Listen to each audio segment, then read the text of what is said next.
Reason behind is کہ ہم we are no more that important country for the U S, because پہلے افغانستان تھا تو اب کیا ہے.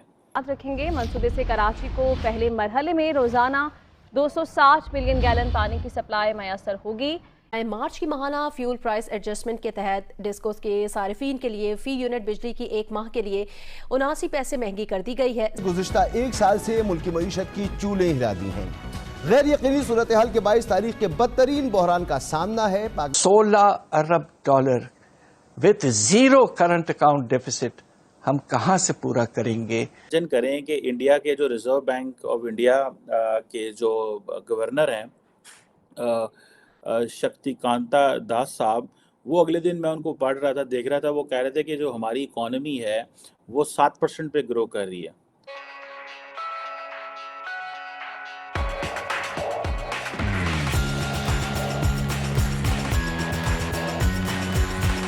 ریلیونس تو آپ نے خود بنانی ہے نا، کوئی آپ کے لیے کیوں ریلیونس بنائے گا. اب آپ امیجن کریں کہ پاکستان کی جو اکانومی کا سائز ہے، جو کہ امپورٹنٹ چیزیں ہیں as compare to why Lloyd Austin is coming India and why Pakistan is giving clarifications کہ بھائی کیوں ہم کر رہے ہیں، ہم چائنا بلاک کا حصہ نہیں ہے. اس کی بات سیدھی سمپل سی بات ہے. اب پاکستان کی جو جی ڈی پی کا سائز ہے وہ چھوٹا ہو گیا، مزید 341 بلین ڈالر کی جی ڈی پی ہے. پر کیپٹا انکم جو ہے وہ آپ کی $1,568 ہو گئی ہے. ٹھیک ہے جناب.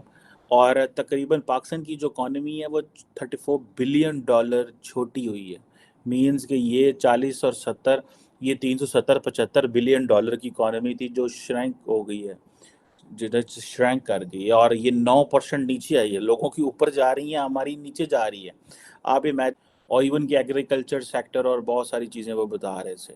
سو یہ وہ کہہ رہے ہیں کہ یہ 7% پہ جائے گی. ٹھیک ہے جی. اور یہ فائنینشیل ایئر تو یہ جائے گی، اگلے وہ کہتے ہیں 7% پہ اس کو ٹچ کرنا چاہیے. سو ریزرو بینک آف انڈیا اتنا کلیئر ہے کہ یہ 7% پہ جائے گی، اور پاکستان اتنا کلیئر ہے کہ ہمیں پتہ یہ 0.3% اکنامک گروتھ ریٹ ہے. وہ کوئی بچہ تھا میڈیا پہ اس کی وہ راؤنڈ کر رہی ہے ویڈیو، کہ پاکستانی لڑکا تھا سڈنی میں، آئی تھنک کہ وہاں پہ جو اوپرا ہاؤس ہے وہ اس میں انڈین فلیگ سے تھا، مارک تھا، بیکاز پرائم منسٹر مودی وہاں پہ تھے. تو وہ کہہ رہا تھا دیکھو کس طرح جو ہے وہ انڈیا اور آسٹریلیا کے تعلقات دیکھو کیا ہے، اتنی عزت مل رہی ہے، ہمارے سیاستدان کیا کر رہے ہیں. سو بیسیکلی اسے ڈی موٹیویشن ہوتی ہے، موٹیویشن نیچے آتی ہے اس چیزوں سے، یہ جو حرکتیں ہماری لیڈرشپ کرتی ہے اور یہ جو ہم یہ چیزیں کرتے ہیں. سو اب آپ امیجن کریں کہ 0.3% اکنامک گریتھ جو انہوں نے وہ کہتے ہیں جناب کہ اسی اتنے جا رہے ہیں. ٹھیک ہے جی. اب یہ امیجن کریں کہ ہم کہتے ہیں جی کہ وہ جی لائف سٹاک ختم ہو گیا، وہ جی فلڈز آ گئے، وہ جی فلانی چیزیں ہو گئیں، وہ جی یہ چیز ہو گئی، وہ جی فلانی چیز ہو گئی. اب یہ امیجن کریں کہ ہمارا جو پر کیپٹا انکم ہے وہ میرا خیال ہے دیٹ واز 1766 تھا، $1766 پر کیپٹا انکم تھی، جو کٹ ہو کے اور $200 ہو گئی.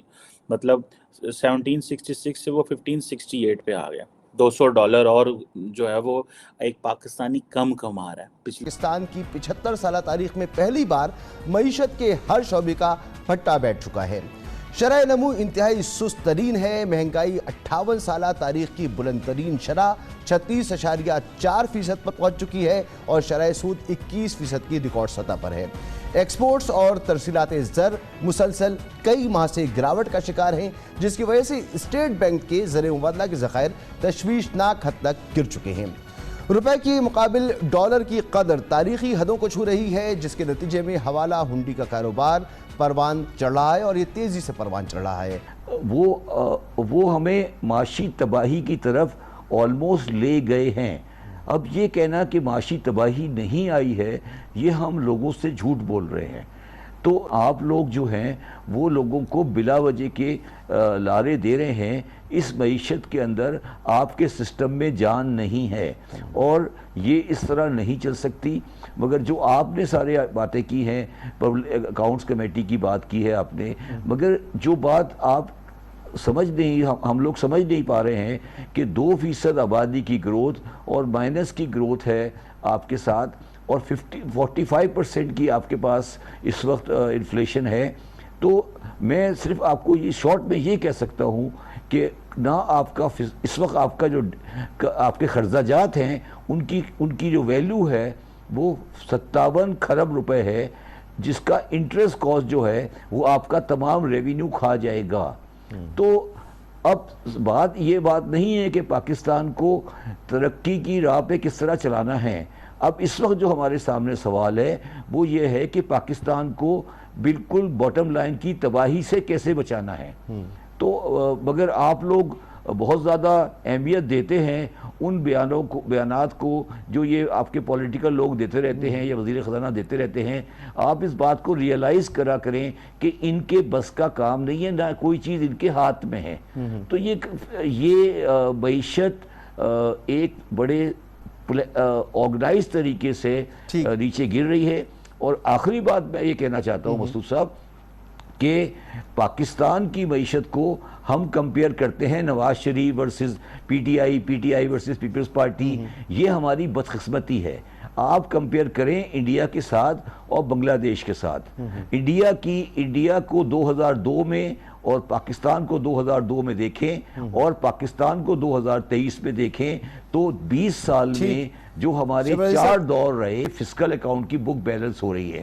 یا میں آسان کر دوں، نہ میرے پاس خرچ کرنے کے لیے ڈالر ہے، عام آدمی کے لیے کہہ رہا ہوں، نہ میرے پاس خرچ کرنے کے لیے ڈالر ہے، امپورٹ کرنے کے لیے ڈالر ہے، نہ میرے پاس خرچ کرنے کے لیے روپیہ ہے۔ دونوں اکاؤنٹ کو ہمیں آئی ایم ایف کے سامنے رکھنا پڑے گا اور ان کو یہ بتانا پڑے گا کہ ہمارے پاس فیوچر میں ڈالر نہیں ہیں۔ ہم ان کو یہ چکر جو دینے کی کوشش کر رہے ہیں کہ ہمارے پاس کمٹمنٹس ہیں، یہ ہے وہ ہے، یہ چکر وہ اب نہیں کھائیں گے۔ آپ ان کو صاف بات بتائیں کہ ہمارے پاس آگے جا کے ڈالر کی شارٹیج ہے۔ آئی ایم ایف ایک سمجھدار ادارہ ہے، وہ ان چیزوں میں ڈیل کرتے رہیں، وہ آپ کو اس میں مدد کرے گا۔ اگر آپ مسلسل یہ بات کرتے رہیں کہ آپ، اور یہ ہمارا بڑا پرابلم رہا ہے کہ ہم سچ بولیں، ملک کے اندر بھی سچ بولیں، ملک کے باہر بھی سچ بولیں، نمبروں کے گھورک دھندے میں لوگوں کو نہ پھنسائیں، نہ قوم کو نہ اداروں کو۔ 150 ملین ڈالر کی کمی آتی رہی ہے ریزروز میں، مگر ابھی بھی 4 ارب ڈالر سے کچھ زیادہ ہیں۔ سوال یہ پیدا ہوتا ہے کہ جون کے بعد کیا ہوگا، اور اس میں جو پریشانی ہے وہ یہ ہے کہ اگر ہمیں جو ہمارے فارن ایکسچینج لائبلٹیز ہیں اگر وہ بھی فلی رول اوور ہو جائیں، یعنی کہ جو سعودی پیسہ ہے، چائنیز پیسہ ہے جو بینک میں رکھا ہے سینٹرل بینک میں، مگر سوال یہ پیدا ہوتا ہے کہ جو ہمیں باقی گورنمنٹ ڈیٹ کی ری پیمنٹ کرنی ہے اگلے سال کم از کم 16 ارب ڈالر وتھ رول اوورز، اس کے بعد نیٹ بیسس پر 16 ارب ڈالر، اور وہ تو کہہ رہے ہیں کہ ہم کرنٹ اکاؤنٹ ڈیفیسٹ کو انشاءاللہ 0 پہ رکھیں گے، تو ہر چیز کے باوجود 16 ارب ڈالر منیمم ریکوائرمنٹ ہے اگلے سال کی۔ آئی ایم ایف پروگرام اگر نہیں آتا ہے دوسرا نیا پروگرام، تو ہوگا یہ کہ پرائیویٹ کریڈیٹرز تو پاکستان سے بھاگ جائیں گے، کمرشل بینک پیسہ نہیں دیں گے اور بانڈز فلوٹ کرنا غیر ممکن سی بات ہوگی۔ اور سب سے پریشان کن بات یہ ہے کہ اب ملٹی لیٹرل کریڈیٹرز، بڑے ڈیولپمنٹ بینکس، اگر آئی ایم ایف پروگرام نہ ہو تو وہ بھی پیسہ بھیجنا روک دیں گے۔ تو میری تو گزارش یہ ہے کہ یہ جو فائنینشیل پلان ہے اس کو ہمارے جو منسٹری آف فائنانس مناسب سمجھے تو بجٹ کے ڈاکیومنٹ میں ایکسپلسٹلی بتا دیں کہ پلان کیا ہے اور کس طرح موبلائز ہوگا۔